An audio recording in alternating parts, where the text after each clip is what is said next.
খালি যে স্বর্ণের দাম বাড়তে আছে হ্যাঁ কিন্তু না, স্বর্ণের লগে লাফাই লাফাই রূপার দামও কিন্তু বাড়তে আছে।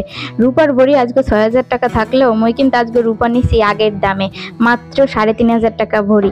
তো রূপার প্রতি কিন্তু আগে আমার কোনো ইন্টারেস্ট আসলে না।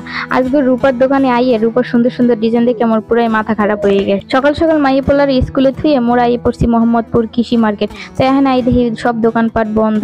তো আমি ভাইয়ে কয় কি দোকান খুলতে সময় লাগবে, তুমি একটা কাজ করো, মোরা একটা রেস্টুরেন্টে ঢুকে হালকা পাতলা নাস্তা করি। তাই নাস্তা টাস্তা করে এরপর আবার মোরা আইসি এই রূপার দোকানের হ্যাঁ দেখি কি সব দোকান বন্ধ। তো একটা দোকান খালি খোলা আসলে। তো এই দোকানে ঢুকে আমি প্রথমে আগে সোনার রূপার কালেকশন গুলো দেখতেছিলাম। তাই সোনার এই আংটিটা অনেক সুন্দর আসলে। তাই আজকে আমি চাইছি যে রূপার কিছু জিনিস নিবো। আসলে রূপাটা এখন কিন্তু 7 দিনের মধ্যে আছে, কিছুদিন পর দেখা যাবে কি রূপার দামও একালে সোনার না হাতের নাগালের একালে বাইরে চলে যাবে, তখন শখ করলেও কিন্তু কিছু কেনা যাবে না। তাই সেইটাই আজকে আমার মেইন উদ্দেশ্য যে রূপার কিছু কিছু জিনিস কিনবো। আমি এবার এখানে দেখতেছিলাম রূপার ব্রেসলেট গুলো সুন্দরই আসলে। তাই জিজ্ঞেস করতেছিলাম দাম কিরকম। পরে দেখি এত দাম, কয়দিন আগেও আসলে এত বেশি দাম নাকি আসলে না। এই কয়দিনের মধ্যে সোনার দাম বাড়ার লগে লগে রূপার দামও বাইরে গেছে। চিন্তা করা যায় 6,000 টাকা ভরি রূপার। আগে শুনছি সোনার দাম এইরকম আসলে, এই ভরি এখন 2 লাখ ছাড়াইয়ে গেছে।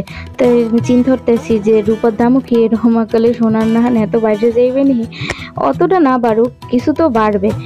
এই চুড়ি জোড়া মোর ছোট মায়ের লোকে পছন্দ করছি। বড় মায়ের এক জোড়া চুড়ি আছে রূপার, ছোটটার লোকে কেনা হয় না। তাই চিন্তা করলাম যে ওর লোকেও কিনে হালাই, নাইলে পরে দাম বাইরে গেলে কিনতে কষ্ট হয়ে যাবে। আসলে টাকায় তখন পোষানো হয়ে যাইবে না। এখনই কিনতে আসলে কষ্ট হয়ে যাইতেছে যে দাম বাড়ছে। কোনোদিন চিন্তাও করি নাই যে রূপার দাম এত বাড়বে। কখনোই মোর রূপা অত বেশি পছন্দ আসলে না।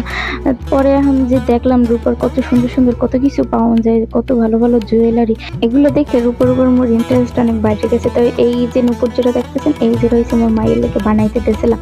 তাই আপনাকে যে কইছি রূপার ভরি 6,000 টাকা হইলে আমি 3,500 টাকা ভরি কিভাবে নিছি, কারণ মুই যখন রূপার নুপুরটা বানাইতে দিছি তখন কিন্তু ভরি আসলে 3,500 টাকা। তাই এখন 6,000 টাকা হইলেও তো কোনো লাভ নাই। মুই যেহেতু আগে বানাইতে দিয়ে গেছি আর কিছু অ্যাডভান্সও করে গেছি, তাই আগের যে দাম সেই দামই তো মরে দেবে, নতুন দাম তো আর রাখবে না। তো ওই দিন আমি ভাইয়ের লোকে একটা চেইন এনেছিলাম রূপার, কারণ ছেলেদের তো সোনার পরা জায়েজ নাই, রূপাটা পরতে পারবে। তাই দোকানদার বেটায় কয় কি আপনাকে ভাইকে বলো যেদিন নিয়েছেন এর পরের দিনই রূপার দাম কিন্তু বাইরে গেছে। এখন যদি নিতেন হলে ওই দামে নিতে পারতেন না। তো মুই আবার এখানে কিছু রূপার আংটিও দেখতেছিলাম। তো রূপার আংটিগুলো কিন্তু অনেক সুন্দর সুন্দর ডিজাইনের আসলে। তাই এই আংটিগুলোর দামও কিন্তু অনেকটা 3,000 3,500 এরকম টাকার দাম। চিন্তা করা যায় আগে যেখানে এক ভরি রূপার দামই আসলে 1,500 2,000 টাকা, আর হেহিনে এই ছোট্ট রূপার আংটিগুলোর দামও 3,000 4,000 টাকা। তাই আংটিগুলোর ডিজাইন কিন্তু খুব সুন্দর আসলে। তাই আমি পছন্দ করতেছিলাম যে আসলে কোনটা নিব। এই ডিজাইনটা মোর তারে ভালো লাগছে। তো হেরে জিগেলাম যে এটার দাম কত, কয় কি ওটার দাম বলে 2,500 টাকা। কিন্তু এত দুঃখানে রূপা, এই আংটির দাম এত বেশি, কয় কি এখন রূপার দামই বেশি। তাই মোর যা লাগে নেছি, নেওয়ার পর মোর মাইয়ে পোলারে স্কুল দিয়ে লইয়েছি। তো লইয়েই আমার মাইয়ে দিয়েছি বক্সটা করে খুললে দেখো তো এটার মধ্যে কি। আমার মাইয়ে খুললে দেখে তো খুশি হয়ে গেছে। আর রূপার নুপুর আসলে অনেকদিন থেকেই নুপুর করতেছিল, আসলে ওই রকম সময়ই হয় না যে ওর লোকে একটা নুপুর বানাইতে দিমু। তো যেই দেখতেছি রূপার দাম বাইরে দিতেছে, তাই চিন্তা করলাম যদি এখনও যদি বানাইতে না দিই তাই কয়দিন পর তো বানানোই সম্ভব হবে না।